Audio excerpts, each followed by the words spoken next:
ජනවාරි මාසයේ සිට ජූනි මාසයේ දක්වා ஜனவரி மாதம் முதல் ஜூன் மாதம் வரையிலான இலங்கையின் ஒட்டுமொத்த ஏற்றுமதி செயல்திறன் முதன்முறையாக 9,000 மில்லியன் அமெரிக்க டாலர் எல்லையை தாண்டியுள்ளது. அது 9,012 மில்லியன் அமெரிக்க டாலர்களாக பதிவாகியுள்ளது.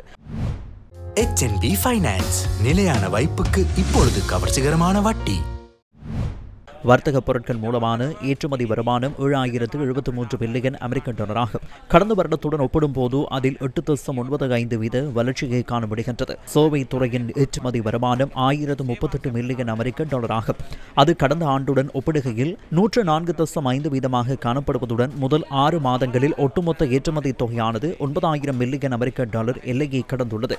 சுமார் 8% சாதனை வளர்ச்சியாகும். எமது ஆடைத்துறை தொடர்ந்து முன்னேறிக் கொண்டிருக்கிறது.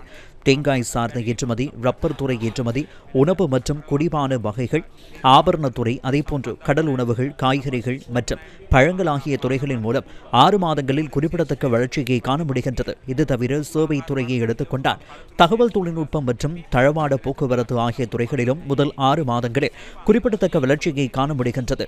மத்திய கிழக்கு யுத்தத்தினால் பிப்ரவரி மாத இறுதியில் இருந்து மார்ச் ஏப்ரல் மாதங்களில் நாம் சில சிரமங்களை எதிர்நோக்கியிருந்தோம். அதன் பிரகாரம் ஒட்டுமொத்தமாக பார்த்தால் முதல் 6 மாதங்களில் நாடுகளின் வரிசையில் அமெரிக்காவை முன்னிலையில் உள்ளது.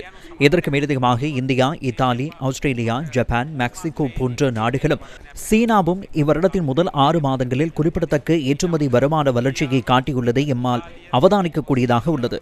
ජපානය, මෙක්සිකෝව ආදී රටවල් චීනය කැපී පෙනෙන අපනනාදයෙන් වර්ධනයක් අපිට මේ වසරේ මුල් මාස 6 දී දකින්න පුළුවන්.